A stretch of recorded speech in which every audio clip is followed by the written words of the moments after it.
তো বন্ধুরা, সয়াবিনের কোপ্তা এইভাবে কিন্তু একবার বানিয়ে খেয়েই দেখুন, কথা দিলাম অসাধারণ লাগবে। তো চলুন চটপট করে দেখে নিই।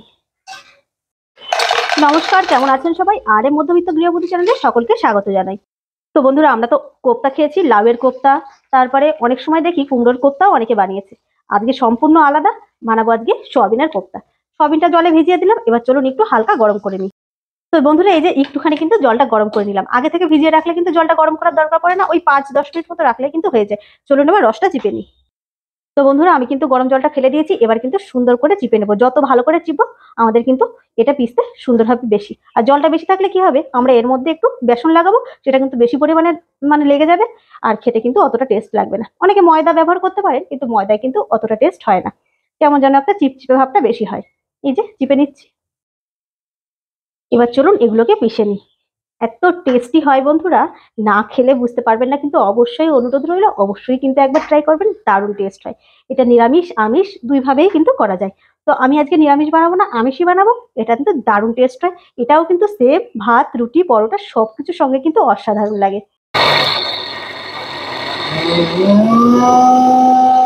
তো দেখুন বন্ধুরা, কত সুন্দর কিন্তু সয়াবিনের কিমাগুলো বানিয়ে নিয়েছি। কোনো ঝামেলা নেই, এখন মিক্সি আছে যেহেতু। এই যে এবার চলুন এতে বেসন দিয়ে দিই। তো তার আগে দেখিয়ে দিই, এতে আমি বেটে নিয়েছি, হালকা ভেজে এই ভাজা মশলাটা গুঁড়ো করে নিয়েছি, ধনে, জিরে, শুকনো লঙ্কা। এখানে দিয়ে দিচ্ছি 2 চামচ বেসন, পরে লাগলে কিন্তু আরেকটু দেবো। প্রথমে 2 চামচে দিলাম। আমার এতে জলটা একদমই কিন্তু কম আছে, ওই জন্যই কিন্তু কম লাগবে বেসন। আর জলটা যদি একটু বেশি থাকে তাহলে কিন্তু বেসনটা একটু বেশি লাগবে। তো বন্ধুরা, হলুদ লবণও কিন্তু দিয়ে দিয়েছি, ভাজা মশলাটাও দিয়ে দিয়েছি। এবার চলুন এগুলোকে সুন্দর করে কিন্তু মেখে নিই। খুব সফট হয়, এই যে যেহেতু গরম জলে ভিজিয়ে নিয়েছিলাম। আর এটা খেতে অসাধারণ হয়, কিন্তু গন্ধটা এখনই বেরোচ্ছে সুন্দর, যেহেতু ভাজা মশলাটা দিয়েছি। ভাজা মশলাটা কিন্তু অবশ্যই এর মধ্যে দেবেন, তাহলে কিন্তু টেস্টটা আরো সুন্দর আসবে। যেহেতু এর মধ্যে সবকিছু ঢুকবে না, ভাজা মশলাটা দিয়ে যদি আমরা মাখি, তারপরে কিন্তু এটা ভাজতে হবে, গন্ধটা কিন্তু অসাধারণ বেরোয়। তো চলুন সুন্দর করে মেখে নিই। তো বন্ধুরা, দেখতেই পাচ্ছেন মাখাটা কমপ্লিট। আবার বুঝবেন কি করে, এই যে যখনই দেখবেন বাইন্ডিংটা সুন্দর আসছে, আপনি যে কোনো শেপে দিলেই যাতে এরকম শেপটা সুন্দর হয়। তো চলুন এবার প্রথমে আমরা শেপগুলো বানিয়ে নিই, কোপ্তার আকারে দিয়ে নিই। আপনারা চাইলে অন্য শেপও কিন্তু করতে পারেন। আমি এরকম গোল গোল করে বানিয়ে নেব। তো আমি কিন্তু সবগুলো বানিয়ে নিয়েছি, দেখতেই পাচ্ছেন এরকম সাইজ দিয়েছি। আপনারা কিন্তু যে কোনো শেপে দিতে পারেন, বারবার বলছি, কিন্তু কোপ্তা কিন্তু এরকম গোল শেপেই হয়। চলুন এবার ভেজে নিই। আমি রিফাইন তেল দিয়ে দিচ্ছি, আপনারা চাইলে কিন্তু সর্ষের তেল দিতে পারেন। আমি রিফাইন তেলে ভেজে নিচ্ছি। ভাজাটা কিন্তু রিফাইন তেলে করলেই সব থেকে বেস্ট হয়। আর এখনকার যা সর্ষের তেল, কেমন একটা গন্ধ বেরোয়, না খেতে খেতে আমাদের এমন অভ্যাস হয়ে গেছে। চলুন এগুলোকে সুন্দর করে ভেজে নিই। হালকা হাতে একটু নেড়ে দেবো, সব জায়গায় তেলটা লেগে যাবে। এগুলো কিন্তু ভাঙবে না। আর যদি দেখবেন একটা দিয়ে দেখবেন যদি ভেঙে যায়, তাহলে কিন্তু আরেকটুখানি বেসন দিয়ে দেবেন। তো বন্ধুরা, ভাজা কিন্তু হয়ে গেছে, দেখতেই পাচ্ছেন। খুব একটা লাল করে কিন্তু ভাজার দরকার নেই, তাহলে কিন্তু খুব শক্ত হয়ে যাবে। মোটামুটি ভাবে কিন্তু আমি ভেজে নিয়েছি, এই যে দেখতেই পাচ্ছেন। চলুন এবার এগুলোকে নামিয়ে নিই।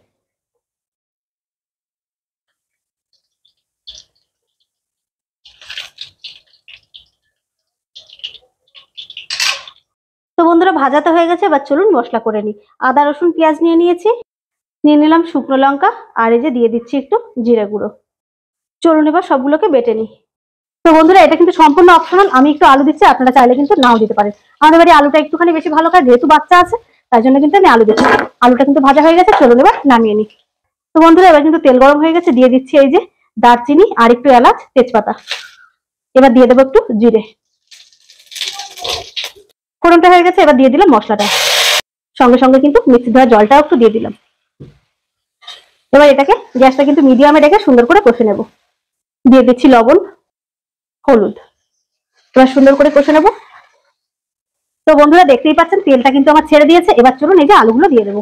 আলু দিয়ে কিন্তু আর একটুখানি কষে নেব। তো বন্ধুরা, এটা কিন্তু একটু সময় নিয়ে কষতে হবে, নালে কিন্তু এর টেস্টটা ভালো আসবে না। আর মিডিয়ামের গ্যাসটা রেখে কিন্তু কষতে হবে, নালে কিন্তু এটা পুড়ে যাবে আর মশলাটা কিন্তু ঠিকঠাক ভালো লাগবে না। আমি কিন্তু জিরে গুঁড়ো অল্প দিয়েছি, বেশিরভাগ কিন্তু আদা, পেঁয়াজ, রসুন, এতে জিরে গুঁড়োটা না দিলেও কিন্তু সমস্যা হয় না, তাও আমি একটু দিলাম। আর একটু সময় লাগবে কিন্তু এটা কষতে, তারপরে কিন্তু আমরা জল দিয়ে দেবো। তো বন্ধুরা, দেখতেই পাচ্ছেন কষাটা এবার কিন্তু কমপ্লিট। চলুন এবার জলটা দিয়ে দিই। এবার একটু ঢেকে দেবো, ফুটে ওঠা পর্যন্ত অপেক্ষা করব। তো বন্ধুরা, এই যে ফুটে গেছে কিন্তু। এবার এই যে আমাদের সয়াবিনের কোপ্তাগুলো কিন্তু দিয়ে দেবো। এবার কিন্তু আবারও একটু ঢেকে দেবো, নাহলে কিন্তু আলুগুলো সেদ্ধ হবে না। আর এর মধ্যেও কিন্তু সুন্দরভাবে মশলাটা ঢুকে যাবে, ফ্লেভারটা সুন্দর করে ঢেকে। এই যে এবার ঢেকে দিলাম। আর গ্যাসটা কিন্তু মিডিয়ামেই রাখবো। তো বন্ধুরা চলুন ঢাকনাটা খুলে দিই, দেখতেই পাচ্ছেন এটা কিন্তু কমপ্লিট।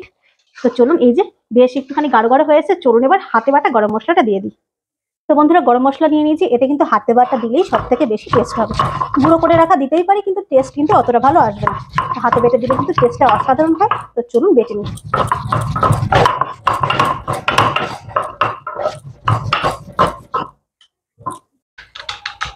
একটু কষ্ট হবে, কিন্তু টেস্টি খেতে গেলে কিন্তু একটু কষ্ট করতেই হবে।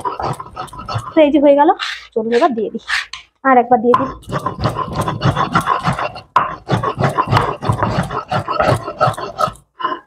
ব্যাস কমপ্লিট।